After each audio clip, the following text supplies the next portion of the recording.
নমস্কার বন্ধুরা, আমি শর্মিষ্ঠা কিচেনে সবাইকে স্বাগত। আজকে আমি আপনাদের সঙ্গে একটা দারুণ স্বাদের রেসিপি শেয়ার করব, নিরামিষ বিরিয়ানি। চলুন দেখে নিই কীভাবে বানাই। আর এই বিরিয়ানিটা হবে সম্পূর্ণ নিরামিষ। আপনারা নিরামিষ দিনে এটা অবশ্যই বানিয়ে নিতে পারবেন। আর এটা একদম ঘরোয়া উপকরণ দিয়েই তৈরি করে নেবেন। চলুন দেখে নিই।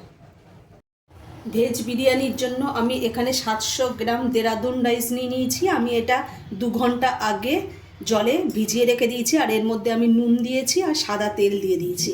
এটা আমি গ্যাসে বসিয়ে দেবো। আমি গ্যাসে বসিয়ে দিয়েছি। এটাকে আমি ভাতটা করে নেব আগে। আমি ভেজ বিরিয়ানির জন্য এখানে আমি পনির নিয়ে নিয়েছি। পনিরগুলোকে ছোট ছোট টুকরো করে কেটে নিয়েছি। এখানে 250 গ্রাম ক্রিম পনির আছে। আর এখানে আমি সয়াবিন নিয়ে নিয়েছি। সয়াবিনগুলোকে আমি একটু গরম জলে নুন দিয়ে ভাপিয়ে জলটাকে চিপড়ে নিয়েছি, দেখুন। আর এখানে আমি নিয়েছি 2টো মিডিয়াম সাইজের আলুগুলোকে এরকম চৌকো করে টুকরো করে নিয়েছি। আর এখানে আছে ছোট সাইজের 2টো টমেটোগুলোকে আমি 4 টুকরো করে নিয়েছি। আর এখানে আছে 1 ইঞ্চির মতো আদা, 4টে কাঁচা লঙ্কা আর 1 মুঠো ধনেপাতাকে আমি কুচি করে কেটে ধুয়ে পরিষ্কার করে নিয়েছি। এখানে আমি আদা, টমেটো আর কাঁচা লঙ্কাটা আমি মিক্সিতে পেস্ট করে নেব। আমি গ্যাসটা ধরিয়ে দিয়ে কড়াইটা আমি বসিয়ে দিয়েছি। কড়াইয়ের মধ্যে আমি সাদা তেল দিয়ে দেবো, রিফাইন অয়েল। তেলটা গরম হয়ে গেছে। পনিরগুলোকে আমি হালকা করে ভেজে নেব।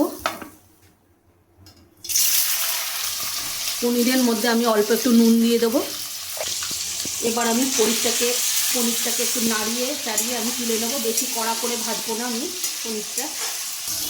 পনিরগুলো ভাজা হয়ে গেছে। এগুলোকে আমি তুলে নেব। পনির ভাজার তেলের মধ্যেই আমি আলুগুলোকে ভেজে নেব। আলুটা লাল করে ভাজা হয়ে গেছে। এটাকে আমি তুলে নেব আলুগুলো।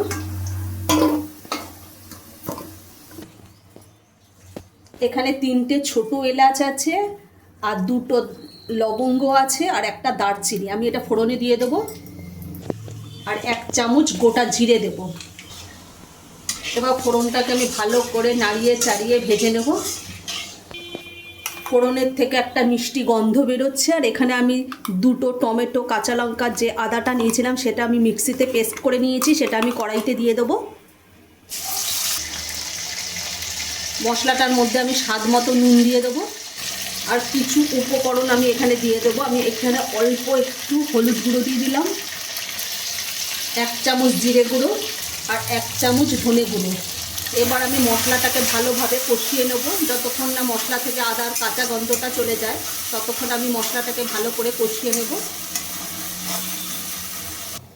এখানে ভাতটা ফুটতে শুরু করে দিয়েছে। এখানে আমি মিঠা আতর নিয়ে নিয়েছি, 2 চামচ গোলাপ জল আর 2 চামচ কেওড়া জল আমি এটা দিয়ে দেবো। মশলাটা আমার ভালোভাবে কষানো হয়ে গেছে। মশলা থেকে আদার কাঁচা গন্ধটাও চলে গেছে। আর এখানে মিক্সিং জার ধোয়া জল আমি একটু দিয়ে দেবো মশলার মধ্যে। আবার আমি এটাকে ভালোভাবে কষিয়ে নেব। মশলাটা ভালো করে কষানো হয়ে গেছে। মশলা থেকে তেল ছাড়তে শুরু করে দিয়েছে। এখানে আমি আলুটা দিয়ে দেবো।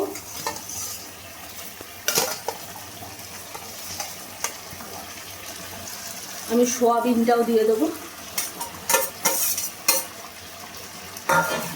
আলু আর সোয়াবিনটা ভালোভাবে আমি কষিয়ে নেব মশলার সাথে। আমি ধনেপাতা কুচিটাও আমি দিয়ে দেবো। আমি ভালোভাবে কষিয়ে নেব। আর এই ভেজ বিরিয়ানিটা সম্পূর্ণ নিরামিষ। এখানে আমি কোনো পেঁয়াজ বা রসুন কোনোটাই আমি ব্যবহার করিনি। আপনারা নিরামিষ দিনে একবার অবশ্যই বানিয়ে খেয়ে দেখতে পারেন।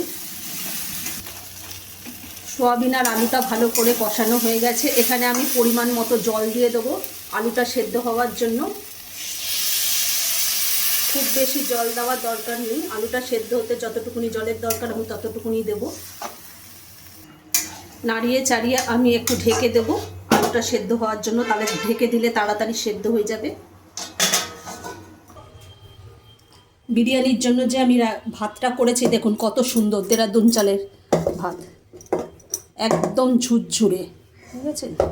কত সুন্দর এক একটা দেখুন, কত বড় বড় দানা। এই যে ঢাকাটা খুলে দেখে নেব।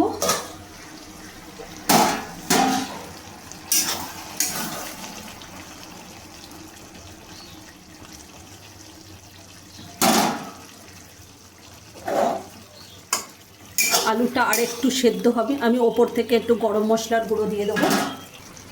আমি 1 চামচ গরম মশলার গুঁড়ো দিয়ে দিলাম। এবার আমি ভালোভাবে নাড়িয়ে নেবো আর একটু আলুটাকে সেদ্ধ করে নেব। আমার সোয়াবিনটা একদম রেডি হয়ে গেছে, আলুটাও ভালোভাবে সেদ্ধ হয়ে গেছে। এবার আমি সোয়াবিনটা নামিয়ে নেব। আমি এই রাইসটার মধ্যে আমি বিরিয়ানির মশলা দিয়ে দিলাম।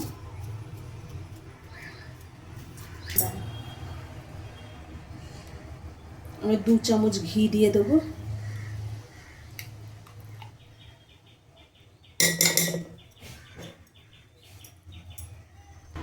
ওপর থেকে আমি পনিরগুলো দিয়ে দেবো। এবার আমি একটু এটাকে নাড়িয়ে নেব।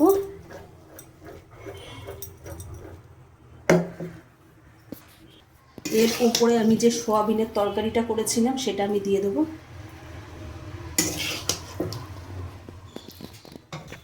আমি আবার একটু ঝাঁকিয়ে দিলাম। এবার আমি একটু ঢেকে দিয়ে একটু গ্যাসে বসিয়ে দেবো 2 মিনিটের জন্য। গ্যাসটা ধরিয়ে দিলাম। এবার আমি ডেকচিটা বসিয়ে দিলাম।